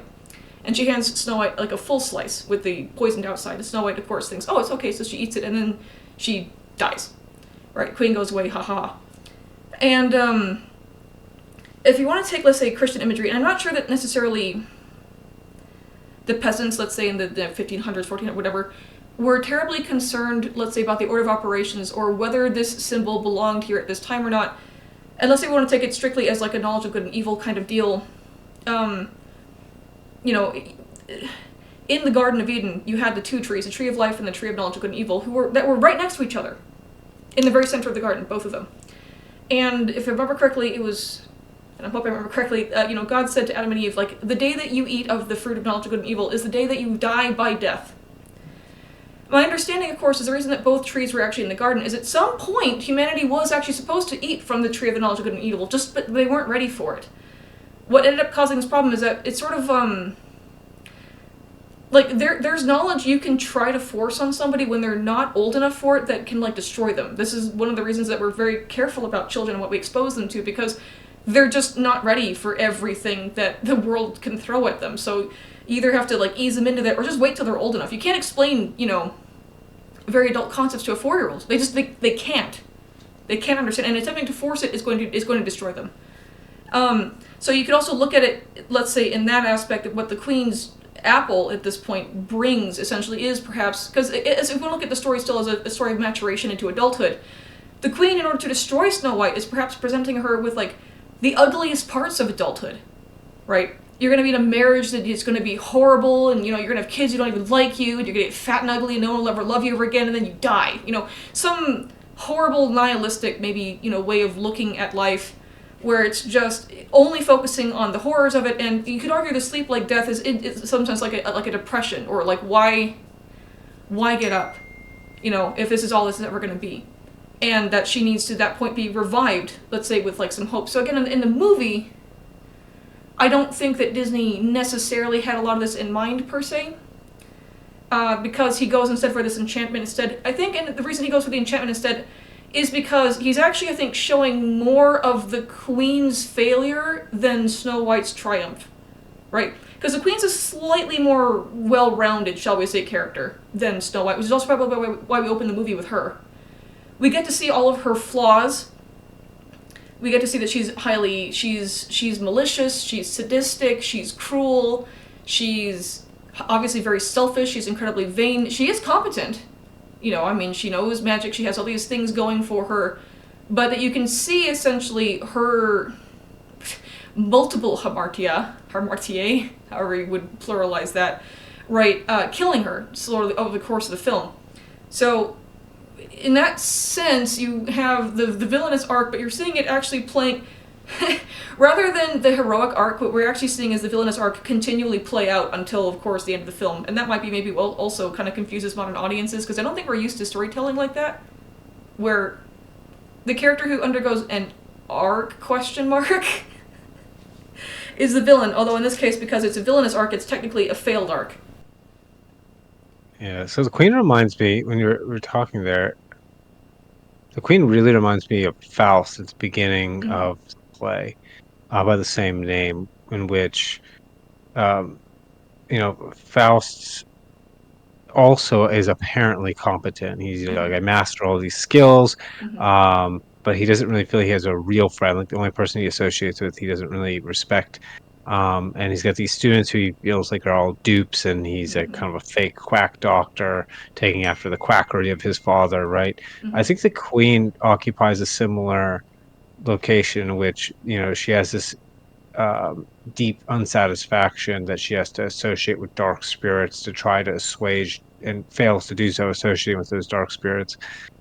Um, and so, and really, Goethe changed the end of the play after popular demand. But the original Mm-hmm. end of Faust is that he gets taken in by the devil, Yeah. right?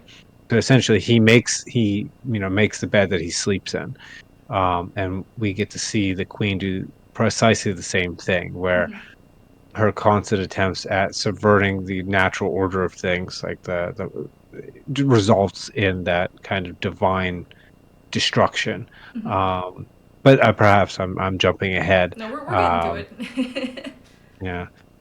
Well, I mentioned before the dwarves get to shine after this, so um, they do send, not send, they as act as a party chase the queen. Mm-hmm. I believe shortly after. I don't think there's a gap there, right? They find her. Hardly any, yeah. Uh, yeah, they find her there and they pursue her up the mountain.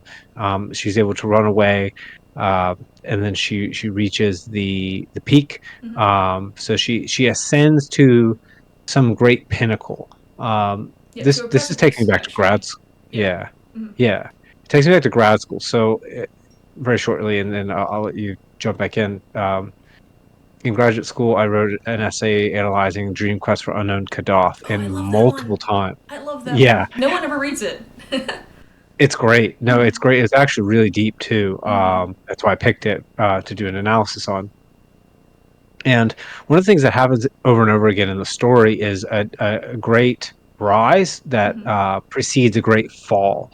I think it happens like three times at least, if I maybe even another time.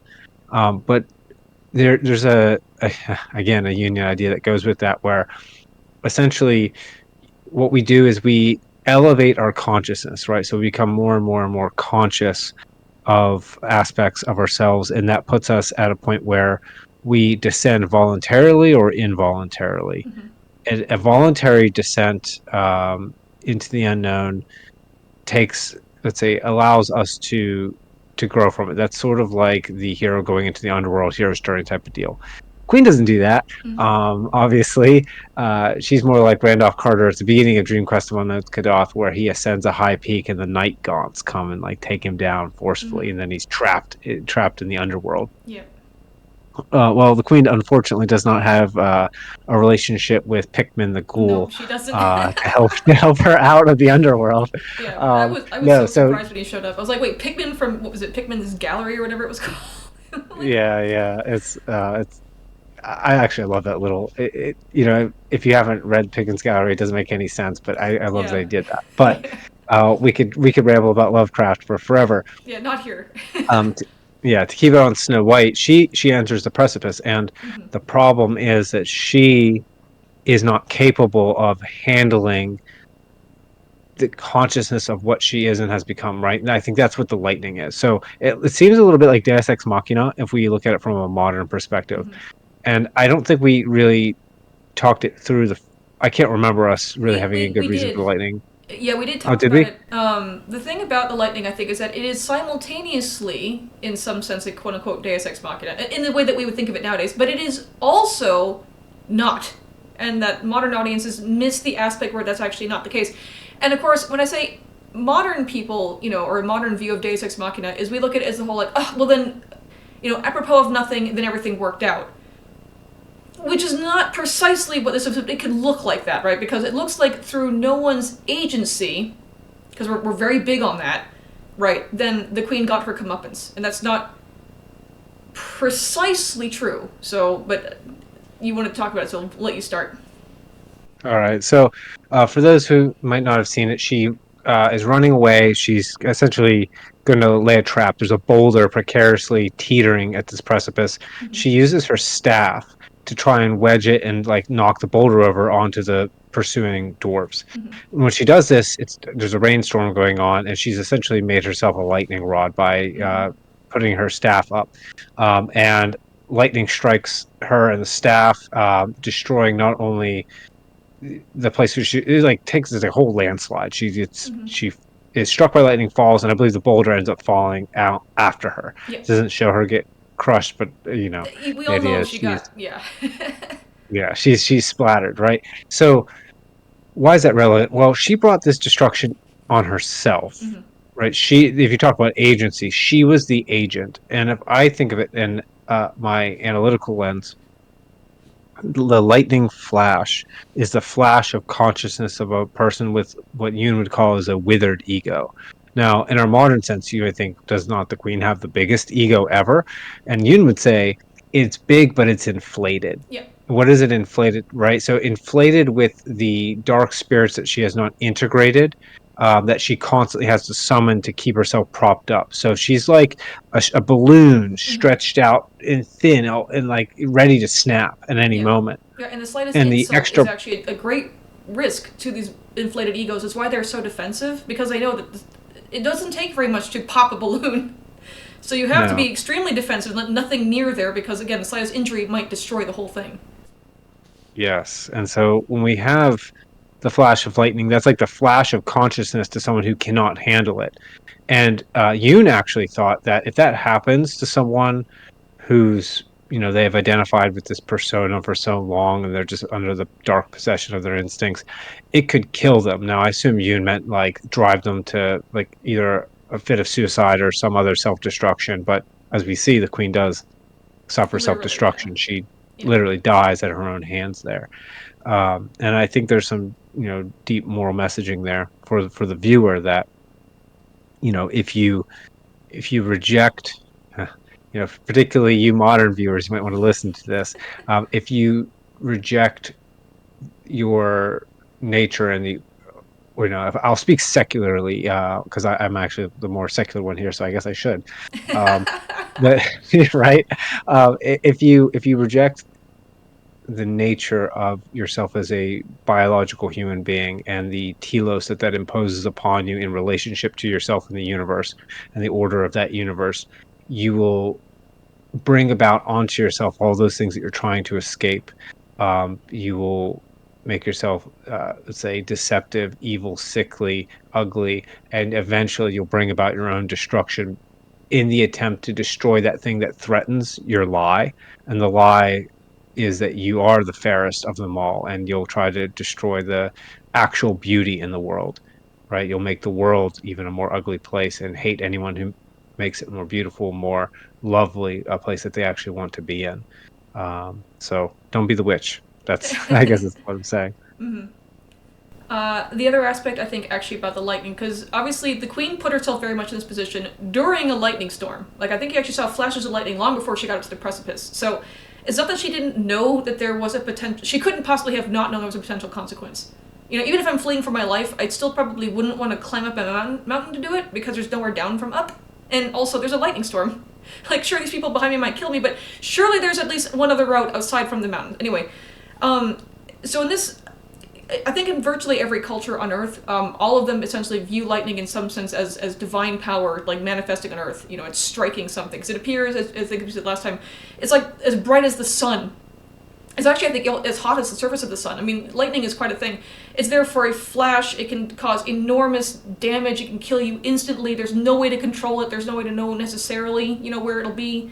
There's, uh, it's sort of raw, unavoidable power, right? And one could also look at this as, in some sense, a natural consequence. Because one of the things that I think people, especially in the modern day, were not very used to hearing is there are natural consequences to bad decisions, whether or not someone actively punishes you for them, right? Because you can, I don't know, do as many drugs as you want. Even if you never get arrested, you may have still shaved 15 years off your life, just on the tail end, not ignoring maybe the amount of time that you spend addicted to it in the meanwhile, right? And that's a natural consequence. No one put a gun to your head and forced this to occur. This is just what ends up unfolding. And by the way, consequences also can happen whether you, quote, deserve them or not. So if you want to, again, kind of take a little bit of the whole judgment aspect out of it, you could look at it as the queen has been trying to, let's say, run from reality her entire life, right? She doesn't want to get old. She doesn't want responsibility. She doesn't want other people. She doesn't want relationships. She doesn't want this. She doesn't want that. She wants herself and nothing else. The natural consequence, of course, of which we saw a little bit of, the castle was cold and dead and dark and there was no one there. And eventually, of course, what we have is she is alone on a precipice and is playing with a giant rock, and a giant rock, which, of course, as we see, could have fallen the other direction, but she decides, I'm going to play with this and see if I can't make it do what I want, which it might, but it also might kill you, in a lightning storm. And then, oh goodness, the like, sort of, in some sense, the most obvious result occurred. Although, obviously, symbolically, there's other aspects, obviously, the lightning as being, like, divine judgment on her for, at this point, like, she has come to the fullness, let's say, of her evil. And in that sense, also, maybe it's what coming up to the precipice even is. She has climbed up to this point, and having come here, she's still going to kill them. She's not sorry. She's not going to feel bad about this. She's going to put everything at risk just to continue doing what she's doing. And in that sense, you're like, okay, well, no, this is it. You're never going to get better than this. This is, you're sort of your last chance. And then also, as far as not just her falling, obviously, which is a fairly straightforward symbolism, right, of the again, the hamartia, the missing the mark, the failing to do that which you were meant to do, and of course she falls off the ledge. The fact that the boulder, I think, falls over on top of her is it entombs her, right? Because, and we mentioned this, I think, in the first recording, she wanted Snow White to be buried alive, or entombed. I think actually that might also come back to the box. The box, in some sense, could be viewed in two ways. I mean, you could view it maybe as like a little mini coffin, right? This is where I'm going to encase what remains of Snow White for me to have and to hold on to and to hide away from the world. Only I have access to this. Because the thing about putting in a box is you put your treasured things in there, but we also have this understanding that when treasured things are put in a box and like on a shelf somewhere, is in some sense you're depriving them of life, right? Because like the Mona Lisa, would it be as useful if we put it in a box and like stuck it in a vault and no one ever saw it ever again? There's an aspect to that that's very, very negative. It's like suffocating it to death. Even though at that point, obviously, nothing bad could ever happen to it because it's my treasure or something like that. And that when you hold things like that too tightly, that you are in some sense smothering them to death, or again burying them alive. Chengzi, or Shangzi, however you want to pronounce his name, has a little thing about that where he's fishing at a lake. A couple guys come over and say, "Hey, the emperor wants to make you like a official sage." And he's like, I've heard that there's like this jeweled turtle shell that's, entombed in the catacombs, and it's like worshipped. Now, do you think that that turtle would rather be entombed dead in the, catacomb, or the catacomb, or do you think it would rather be alive and in this lake just wagging its tail in the mud? Right. And the officials are like, well, probably in the mud. And he's like, be gone. I too would rather Yes. wag my tail in the mud. Right. Yeah, so that's what that reminded me of, the idea that you want to imprison the thing to have control over it, but you're also burying it and smothering it. Mm-hmm. Um, yeah. What else? Oh, another idea I came to, the Queen on the Precipice. We've spent a lot of time here. Hubris, Mm-hmm. right, is definitely something there, and hubris kind of being a bit of pride, making oneself equal to the gods, Mm-hmm. and thinking that you get to control things. What's interesting, I brought up the dwarves, I didn't get to mention it before we move on to the final scene, is that they are essentially summoned as a unit to do something quite meaningful by the expression of kind of the culmination of the archetypal feminine evil. I think there's something to that. I've since our recording, I've finished my blog series on the I Ching, Mm-hmm. and one of the things the I Ching brings up is that in a society when would say it starts to decay in a feminine fashion Mm-hmm. that invites a very powerful kind of yang response, like a Mm-hmm. powerful masculine virtue response in order to correct it. And I think that's what we're seeing with the dwarves. When you have, right now we might have a bunch of men doing nothing but like working, putting money in a bank account for no reason, sitting like playing video games on their mattress on the floor of their little apartment for no reason, Yeah. but then eventually things get desperate enough that they are summoned to say, no, we don't want this really comfortable degenerate imprisonment, essentially, of a meaningless existence, and will react to bring forth some something that is worth the sacrifice. Mm-hmm. That's how I feel about the dwarves anyway.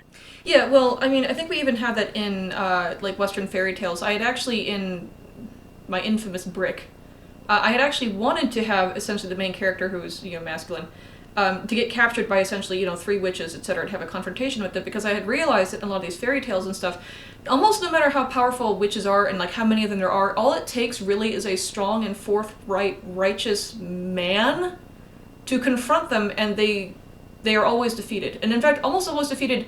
Kind of not even. There's no violence involved. Generally speaking, he just appears and either outsmarts them, or he brandishes just a single sword or something, and then they crumble. And I thought that was a very interesting image that I had seen more than once.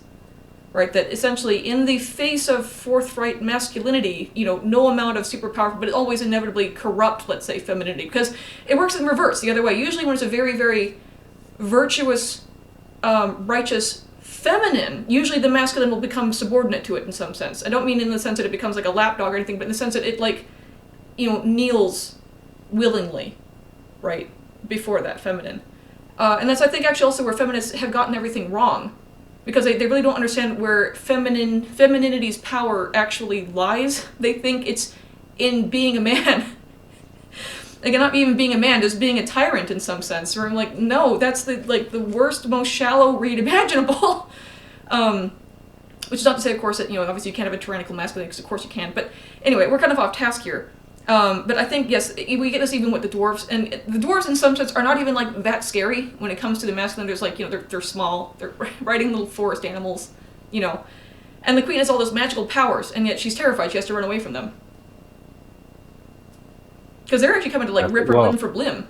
Like they're yeah. serious. Well, this is there's something about this. So you can think feminine evil as passive aggression, and that one thing that a passive aggressive person does not want is to ever face regular aggression.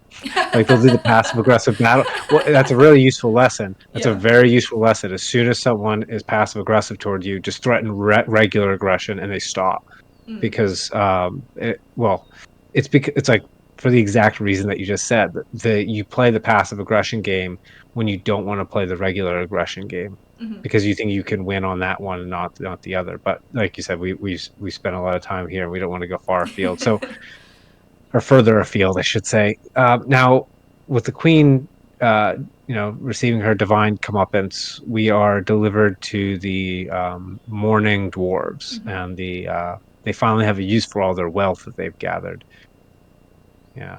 So, now at this point, if I remember, does like the narrator come out and say what the dwarves are doing, or they just show it to us? Because I think we get kind of that. I don't think it was a narrator. It was actually like written out. It back to like sort of the storybook, because I think that was essentially yeah, the narrator. And it says that the dwarves, bought this beautiful coffin because they couldn't bear to bury Snow White, and she was so beautiful. What's also interesting, actually, is of all the dwarves who lay flowers around the grave, Grumpy actually opens the lid and puts flowers on Snow White's hands. He's the only one who does that. Even though Dopey actually, in some sense, expressed much more open, let's say, infantile romantic interest in her, because he attempts to kiss her on the lips. None of the other dwarves do. And she kind of gently rebuffs him, but And of course, Grumpy was like, ugh, women. But he's also the one who's very openly, I want to go save or revenge Snow White and kill the queen because he leads that charge. And number two, he's also at the end the only one who's willing to touch her in some sense. Yeah, I guess you could say the development, if you think of the dwarves as one character, the development is most prominent in Grumpy in that Mm-hmm. way, where Mm-hmm. he is actually able to become closest to our pure archetype of the feminine. I didn't really catch that in the first Yeah, viewing or it's even one of our those things I discussion, don't but think you that's think about, but it was like, wait a minute. Because, like I say, of the Seven Dwarfs, they spend the most time on Grumpy, and then I think Dopey, and then Doc, and then the other ones are just the other ones. yeah.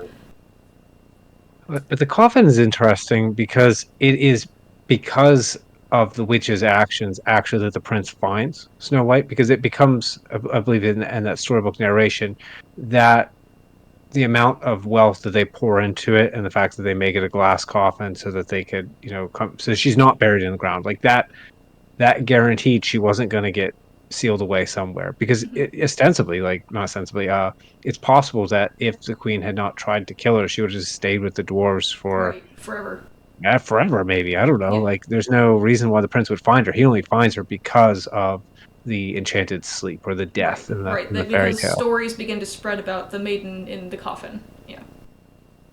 Yeah, so that's another interesting element because it speaks to the you don't just meet a terrible end but you are going to if you try to hold down the upcoming generation that you're supposed to be helping like if you're would say really hateful of it you'll end up leaving a kind of vacuum or creating the circumstances that will allow that person to supplant you and succeed where you failed except you don't get to be part of it now. Right.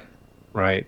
So it's there's a lot of meaning to the fact that they don't bury her under the ground, that they do, they venerate, right? They Yeah, they. venerate her Mm-hmm. um for the things that she represents, especially in the face and the light of the queen. And then the prince finds her, Yes. and we get the true love's kiss that wakes her up. Mm-hmm. At least in the film. Yeah. I think you said in the story it's much less uh it, ceremonious. it's less romantic with a capital R. As far I tried looking into this, and it does look like probably Disney is the one who invented this whole true love's kiss thing. I can't find anywhere else that might have happened, and it certainly seems to be very much a 20th century thing, and not really anywhere prior that I can find. Because in the original story, obviously Snow White, she's in the same coffin. The prince actually is happening by, and he goes, "Oh wow, what a beautiful maiden in a coffin! Can I buy that?" And the dwarves are like, "What? No."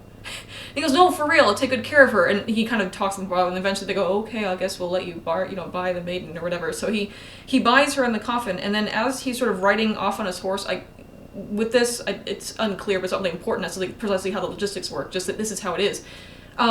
Snow White is jostled by all of this, and the poison apple, comes out of her mouth, which is, of course, also what we saw in the previous versions. And you remove the poison, she revives. And she revives, and then, of course, she and the prince get married. And horrible things happen to the queen, because it's very different in that sense. So I can appreciate, let's say, why Disney maybe made this choice, although I think you and I had both landed on the whole, I think, unfortunately, even though this is such a romantic choice and it's so nice and it's in some sense as far as the film is concerned it's a fulfillment of the kiss that they didn't have at the beginning of the movie because the prince wants to kiss her and she runs right she goes up to the balcony and then a dove comes and she kisses the dove and the dove flies down and he kisses the dove so it's like a secondhand kiss but it's not a real one so you could argue in this case he's now fulfilling essentially that sort of promised kiss that he never got. And I think though that you and I have very mixed feelings. I know that you had preferred the whole jostling as an example instead. Yeah, the issue that I have is the 20th century idea of true love being it's too French for me, right? It's romantic. Well, it is, No, right? I mean The it is French definitely that like kind medieval of romanticism, but instead of understanding it in the medieval sense of this is a beautiful thing and it's wonderful that it exists, but in some sense in the real world it's not really for us, right? Like the romance of the medieval period was isn't it wonderful that you have these beautiful feelings and they're so great, but in some sense they cannot and should not be consummated or acted upon. Right. Then that's what we've Yeah. missed. In the 20th century, it's like, what if we just do it? And I think that's where the problem ends up coming in. Yeah, Nietzsche talks a lot about this as an aside in a bunch of his books, where he talks about the Greeks and how they really appreciated the fact that when moments like this and feelings like this arise, that they're not sustainable, Mm-hmm. and that they value them because they were like, you might have this experience once in your life Right. for this moment, Mm-hmm. and it was meant to be cherished then, but not to be expected to be carried on. Whereas I think we in modernity, what we did is through Right. the evolution of romanticism, in the same way, I guess that we expect everything to just last. Like we Right. expect beauty to last, we expect health to last. Like there's no acceptance of finitude or mortality in the Right. modern people at all. No. There's. And I guess that's what true like the true love's first kiss thing. It's part of that same. Uh, I almost find it to be similar with the treatment of the dwarves, like the coalification, right? Yes. Like it's Yeah. that modern Americanism that perhaps is spoiling things. So yeah, I get it narratively. Um, I don't even have a problem with it as a device. I perhaps it's only our wrong interpretation because the story ends there rather abruptly. Like when I first watched the film and it Yeah. ended, He I kisses was her. She shocked. I becomes was like, what? awake. And actually, the visuals are after she comes awake, he picks her up on a horse and he rides off. And actually, his castle's in the clouds and in golden clouds, right? So symbolically, I would say that's a relatively easy one to interpret as essentially it's a heavenly kingdom. It's not necessarily it's not grounded anywhere. There's literally no path. It is just a path and then the end of the land and then clouds and then the castle's up there somewhere. So it's a hyper reality, or again, I would argue a heavenly reward more than necessarily a concrete or material reward. Obviously, in later versions, we got more the material reward where there's like an actual castle that you can actually reach on your actual horse. Um, and perhaps if Snow White had been the only one, the example where it was this heavenly thing, and we didn't necessarily revisit it but make it more material, maybe that would not have been a problem, because it would have been perhaps more readily understood as that sort of beyond the hype, the fantastic with the capital F, right? This is a fantasy, um, and that might be where we're having a problem because what that promise is, of course, is beyond reality. And obviously, everyone would like. I would like to have a castle in the clouds. So would everybody. But we don't. They don't. We don't have them here. We'll never have them here. You know. And yeah, so a lot of women. I think we mentioned this in the previous version. Like the midlife crisis for men, where it's like, oh my goodness, I'm 45 and I don't have it anymore, and I got to get my Corvette and like hot cars and all the things I didn't get to have when I was a kid, because it's sort of like I realized my life is half over and I didn't get to do all those cool things, right? And I think that for women, where that manifests is they're 45 and it's like, oh my goodness, I never got to have that super cool romance where like the guy came and like swept me on a white horse and swept me off my feet and we went off to like the castle in the clouds, which I mean, of course you didn't. And that's why I think a lot of women, especially now because it's easier, they start doing things like having like, I want to divorce my husband of 20 years and find the hot Brazilian helicopter pilot or something like that and have this beautiful fling, because they're sort of chasing that fantasy that never, of course, occurred.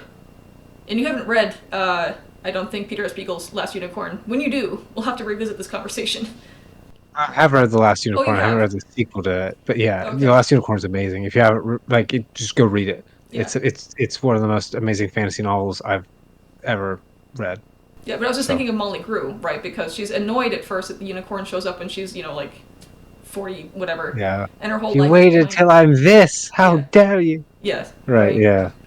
Because the unicorn does represent that sort of hyper reality that in some sense is unattainable, and she's very frustrated that the hyper reality comes when she's sort of in some sense too old to still be young enough to enjoy it. And that could be actually, I think that might actually be what the cool midlife crisis looks like between the two sexes. I could be wrong. No, I think you have it there, but I also think that's a massive massive conversation to open up in and of itself. Oh dear. Um, but in just in the spirit of Snow White, we have abruptly arrived at the end. Is there anything else in particular though that we should cover before we wrap things up? Well, if we want, we haven't really talked as much about the prince in this particular version. Um, I would say whether or not like regardless of what Disney's, let's say, personal beliefs were, he certainly was existing in, let's say, a culturally Christian and culturally Protestant Christian environment.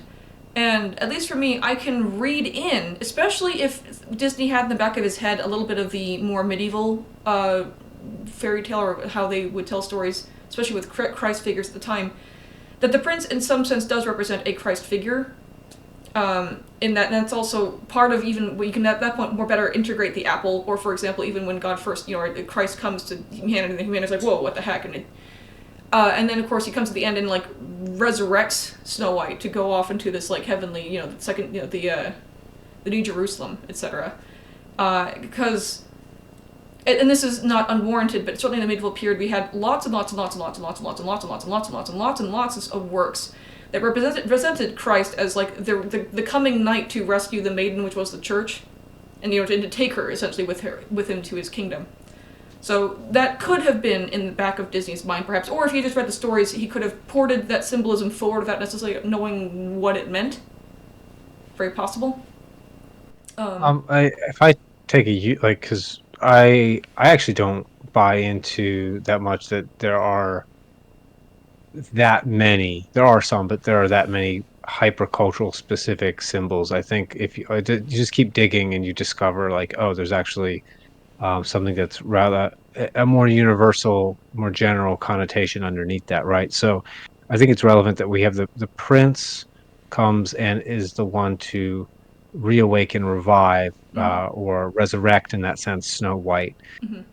I think it matters that male and female characters matter, no matter Mm-hmm. what the story is. Oh yeah. So I think that what this says to me is that um, the you would view this as a kind of, if you want to put it back into the Christian context, but while also operating in a more universal way, the masculine influence comes in and allows for that kind of hero resurrection. So in the hero's journey, Mm-hmm. the hero like has to essentially die and be reborn Oh yeah. from being a boy Yeah. No. into a By the way, man. when I say Christianity does not exclude. These are all part of the interpretation, Yeah. right? But sorry, you were Oh talking yeah, about yeah. the hero's journey. No, I didn't think that you're being necessarily exclusive. But for viewers, they probably are actually, because a Oh lot of well, there's people that are too. very used to their camps, right? We'll have to talk about But I think Raglan's. actually, Sorry, we'll have to talk about Raglan's hero's sort of the mythic hero model as opposed to Jung at some point. yeah, we'll have to. But before I lose myself here, Sorry. I think no, it's fine. I think it's essentially like there is the prince is an already finished hero. Like he's Yes. already had his hero's journey. By the Yeah. time he's already worthy. So that we Yep. because we don't see very much of him, so he has to be developed already. And so what he's doing is he is embodying kind of like the spirit of I'm going to use the word redeemer. It's something. It is correct, but a lot of people might misunderstand it. The redeemer, He is rescuer, the through freer of through slaves. his spirit you can be reborn, essentially, right? So the him coming and fulfilling that last bit of Snow White's essentially development, so that she reawakens as a kind of new person, where she's going to be living her new life in her relationship. um she needs the spirit that is fulfilled by someone who's already gone through that kind of remaking of self. Particularly, I think, because for women, like, you go through a biological, whether you like it or not, transformation, but that doesn't mean that psychologically or spiritually that you go through that same transformation where um if I think of like the I Ching, it's or really it's not just ancient Chinese, you see this everywhere. You have the the completed masculine coming in and assisting Mm-hmm. the feminine in its own completion. Mm-hmm. um right, and I mean that kind of makes sense because part of part of the middle archetype there for a woman, because the end archetype for a man, it's like the boy, the hero, the father, which Hmm. is interchangeable with the wise old man in a sense, because the father teaches stuff to his son, right? So Hmm. if you have, but for it's like maiden, mother, Hmm. throne for the other side, and I think that's relevant because the mother aspect requires the presence of the heroic masculine to achieve. You can't Hmm. achieve without it, right? Yeah, it's Whereas the it's it's hero has to very come hard. before that. Yeah. Yeah. Um, So I think that's what I see when I see this kind of resurrection. It's essentially like if I did a metaphor for the viewer, it'd be something like the spirit of Christ you emulate to the best of your ability to repent for your sins and be reborn as a saved Christian, something like that, right? So it's not that it, you're being it came through well, I Protestantism, so sorry, it's okay. We live in well, it depends. well, what It I'm it, it depends. it's one of those things It actually. That technically speaking, the if you want to call it three branches, although I hesitate to officially put my stamp of approval on that, but Protestantism, Catholicism, and Orthodoxy have very different underlying theological premises about salvation, God, and the relationship of humanity and God. So, but that's yes, you could perhaps do for that. another Yeah, podcast. we're not getting into that right now. No, no, no, no, no, no, no, Yeah. no. All right. Well, that was just my thoughts on that last bit with the Mm-hmm. perhaps Christian background and symbolism. I'm sure it was there. I'm absolutely sure it was Very there, but possible, I because think usually what you had with these fairy tales is you had like an extant fairy tale from, like, let's say, prior to the advent of Christianity, and then when Christianity came, they kind of fused together. So you took, like, let's say, the best of the original, like, pagan, if you want to put it that way, pagan story, and then you sort of applied some amount of, let's say, applicable, you know, Christian symbolism or meaning, and you sort of fused them together, and this is what we ended up inheriting. Um, One of the things, of course, that Disney, of course, left out of his movie, probably good for 1937 audiences, is actually at the end of the fairy tale in the story. After the prince marries Snow White, he has the queen brought to his wedding, and he heats up iron shoes until they are red hot and puts them on the queen and makes her dance at his wedding in those shoes until she drops dead. So that obviously didn't make it into the film.